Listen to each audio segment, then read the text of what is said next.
योकोई और सेकी एक ही क्लास में पढ़ते हैं और आसपास बैठते हैं, पर समस्या यह है कि सेकी का ध्यान क्लास में बिल्कुल भी नहीं होता। टीचर चाहे कुछ भी पढ़ाए, पर वो तो अपनी ही दुनिया में मस्त रहता है। एक दिन हिस्ट्री क्लास के दौरान वह इरेजर्स से डोमिनोज गेम खेलने का सोचता है।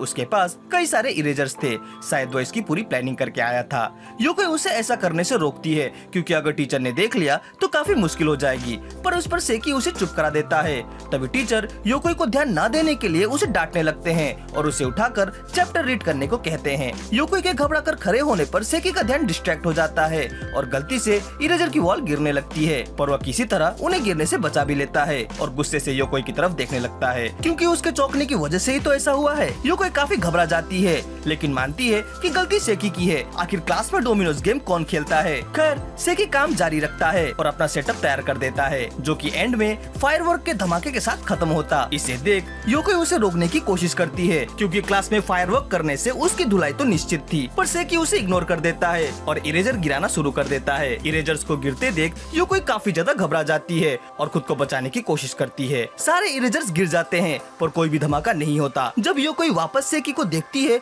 तो पाती है कि सेकी तो अपने कल्पना में ही फायरवर्क्स को फील कर रहा था, जिसे देख योकोई को काफी शांति मिलती है। लेकिन योकोई की हरकतों को देख टीचर फिर से उस पर चिल्लाने लगते हैं, जिस पर वह सेकी के बेंच पर इशारा करते हुए उसकी बदमाशियों को दिखाने की कोशिश करती है। लेकिन तब तक सेकी अपने डेस्क क्लीन कर चुका होता है और इनोसेंट बनकर बैठ जाता है, जैसे कि कुछ हुआ ही नहीं। बेचारी योकोई को ही टीचर की खूब सारी डांट पड़ जाती है। अगले क्लास में भी सेकी अपना खेल जारी रखता है। योकोई देखती है कि इस बार सेकी बोर्ड गेम लेकर आया है, जो कि कुछ चेस की तरह है। उसका पहला मूव इतना तेज होता है कि टीचर का भी ध्यान खींच लेता है, पर टीचर कुछ खास रिस्पॉन्स नहीं करते और वापस अपने काम में लग जाते हैं। इधर सेकी भी अपने खेल को जारी रखता है। योकोई यह देख चौंक जाती है कि पहले मूव में ही किंग के 2 टुकड़े हो गए हैं और उसका सेनापति उसके पास है। योकोई को लगता है कि जरूर सेनापति ने किंग को धोखा दिया है। फिर सेकी किंग के ऊपर वाले टुकड़े को सेनापति के ऊपर लगा देता है, जो यह बताता है कि किंग को धोखा देने के बाद सेनापति ने उसका मुकुट छीनकर पहन लिया है और खुद को राजा घोषित कर दिया है। लेकिन तभी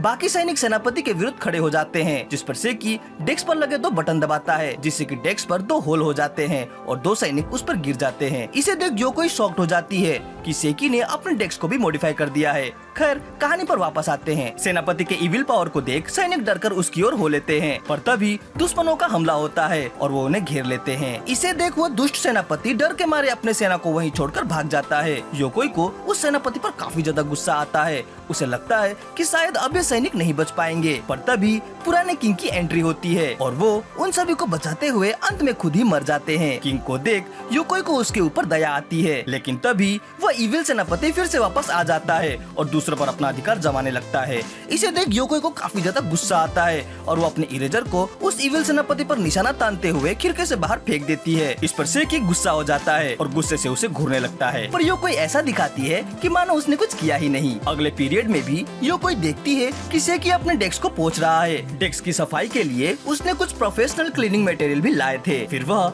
मास्क और ग्लव्स लगाकर अपने सफाई को एडवांस लेवल पर ले जाता है और काफी कंसंट्रेट के साथ डेस्क को क्लीन करने लगता है। वह डेस्क को इतना शाइनी कर देता है कि सूरज की किरणें भी उसमें रिफ्लेक्ट करने लगती है। काम पूरा होने के बाद वो काफी ज्यादा राहत महसूस करता है, पर उतनी ही जल्दी बोर भी हो जाता है। इसलिए वह योकोई के सामने उसका डेस्क साफ करने का प्रस्ताव रखता है, पर योकोई उसके प्रस्ताव को रिफ्यूज कर देती है। इस पर सेकी उसे घूस देने की भी कोशिश करता है, पर योकोई नहीं मानती। फलस्वरूप सेकी काफी ज्यादा उदास हो जाता है। उसकी उदासी देख योकोई को उस पर दया आ जाती है और वो उसे पॉलिश करने के लिए अपना पेंसिल बोर्ड दे देती है, जिसे कि सेकी इतना चमका देता है कि योकोई को यह कोई आईना जैसा लगता है। लेकिन इसमें काफी ज्यादा स्टैटिक इलेक्ट्रिसिटी होने की वजह से उसके बाल खड़े खड़े हो जाते हैं और वह चिल्ला उठती है। वो सेकी को गुस्से से घूरने लगती है और डिसाइड करती है कि अब से वो कभी भी सेकी की मदद नहीं करेगी, क्योंकि हमेशा वो खुद ही प्रॉब्लम में पड़ जाती है। अगले क्लास में सेकी अपने बैग से 2 वुडन बॉल्स निकालता है। इसमें एक जापानी गेम गो का सामान है। योकोई ने कभी भी यह गेम नहीं खेला है, इसलिए उसे इसके रूल नहीं पता। वो निश्चिंत हो जाती है क्योंकि अब जबकि उसे इसका ज्ञान ही नहीं तो वह डिस्ट्रैक्ट भी नहीं होगी। लेकिन तभी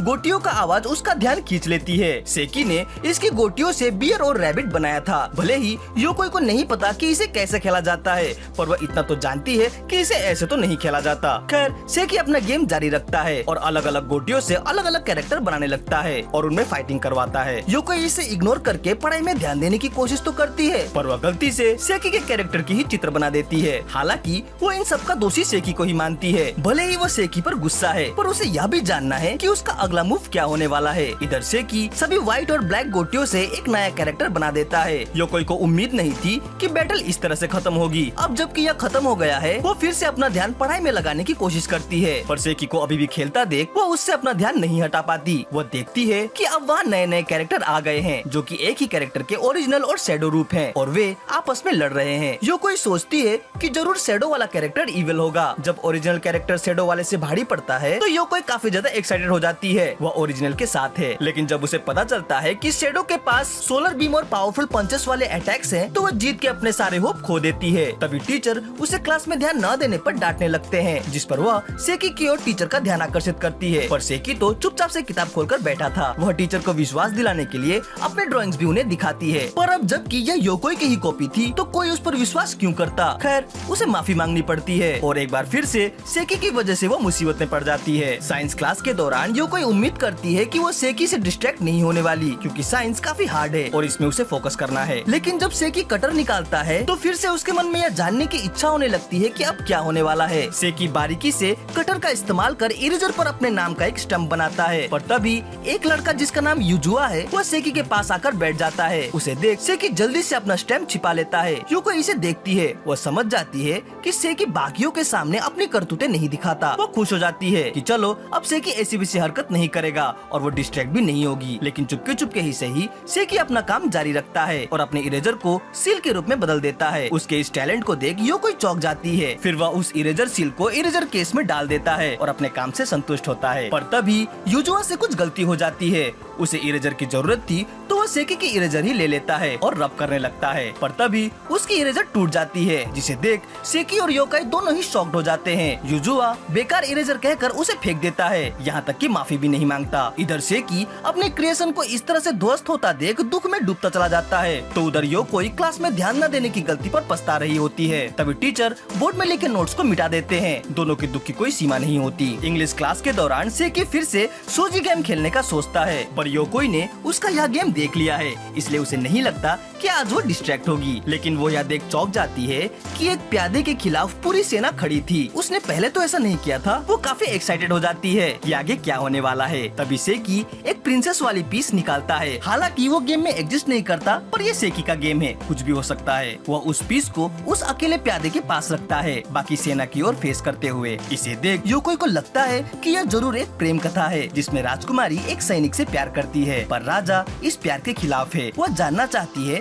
कि आगे क्या होगा। इधर सेकी कुछ सैनिकों को आगे बढ़ाते हुए उस सोल्जर पर अटैक करवाता है, जिससे कि सोल्जर बुरी तरह से चोटिल हो जाता है। इसे देख योकोई रोने लगती है, क्योंकि सोल्जर को बहुत मार जो पड़ी थी। पर वो यह देख चौंक जाती है कि इतने हमले होने के बावजूद भी उन दोनों ने शादी कर ली थी। उसे यह काफी ज्यादा रोमांटिक लगता है। शादी के बाद सोल्जर के अंदर एक अलग सी शक्ति आ जाती है और वह अकेले ही उन सभी सैनिकों से लड़ने लगता है। योकोई यह सब देख उसे चीयर करने लगती है, पर तभी कुछ सैनिक राजकुमारी को पकड़ लेते हैं और सोल्जर को ब्लैकमेल करते हुए उसे बहुत कष्ट देने लगते हैं। योकोई यह सब देख नहीं पाती और रोने लगती है, पर तभी उसे अपने पैर के पास एक और गेम का पीस दिखता है, जो कि एक जर्नल और सोल्जर के फादर थे। वो अपने बेटे की मदद करने के लिए दुश्मनों से लड़ना चाहते हैं। वो उस पीस को सेकी के गेम पर भेजना चाहती है, पर सेकी अपने बुक से उसे ब्लॉक कर देता है, जैसे कि वो कोई बड़ा सा दरवाजा हो। पर तभी टीचर सेकी को रीडिंग करने को कहते हैं। योकोई इसे देख काफी ज्यादा खुश हो जाती है, क्योंकि जैसे ही वो बुक हटाएगा वैसे ही वो फादर को अंदर भेज देगी। बड़ी मुश्किल से ही सही, पर सेकी को किताब हटाना ही पड़ता है, जिस पर योकोई फादर को गेम में भेज देती है और वो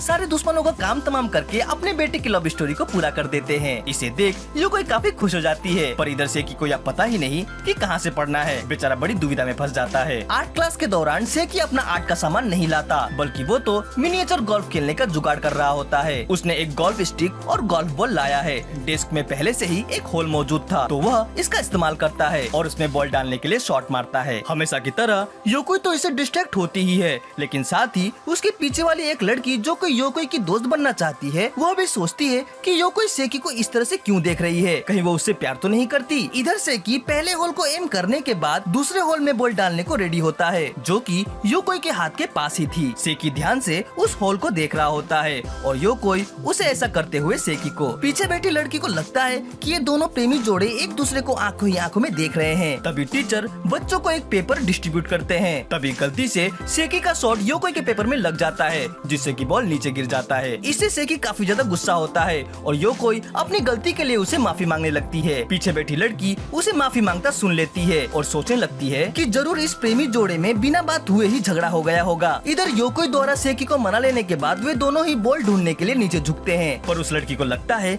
कि वे टेबल के अंदर गलत काम तो नहीं कर रहे, पर उन्हें बॉल नहीं मिलती और वे काफी ज्यादा निराश हो जाते हैं। क्लास के बाद वो लड़की योकोई से मिलती है और उसे कहती है कि वो सेकी के साथ जो भी कर रही थी वो गलत है। योकोई उसकी बातों से सहमत होती है और कहती है कि ठीक कहा, सेकी बहुत डिस्ट्रैक्ट करता है। वास्तव में उन दोनों को ही नहीं पता कि वो दोनों अलग अलग चीजों के बारे में बात कर रहे थे। खैर, योकोई द्वारा उसकी बातों को एक्सेप्ट करते और इसमें उसका सपोर्ट मांगते देख वो लड़की काफी शॉक्ड हो जाती है। फिर योकोई उसे थैंक्स करती है और वे दोनों दोस्त बन जाते हैं। मैथ्स क्लास के दौरान योकोई देखती है कि उसने तो ये एक्सरसाइज पहले ही कर लिया है जो कि सर अभी करा रहे हैं, इसलिए वह कुछ और ही करने का सोचती है। तभी सेकी अपने पॉकेट से एक छोटा सा टेडी बियर निकालता है। इसे देख वो खुश होते हुए सोचती है कि चलो आराम से बैठकर सेकी का यह गेम ही देख लिया जाए। इधर सेकी बियर के लिए कैंप बना देता है और उसे बैकपैक के साथ बाइनोकुलर भी पकड़ा देता है। योकोई को यह सब काफी ज्यादा प्यारा लगता है। वह सोचती है कि अगर सेकी रोज इसी तरह का गेम खेले तो वो भी इसमें ज्वाइन करेगी। पर इधर सेकी का ध्यान तो अपने आगे बैठे लड़के मे पर टिका हुआ है। योकोई इसे देख चौंक जाती है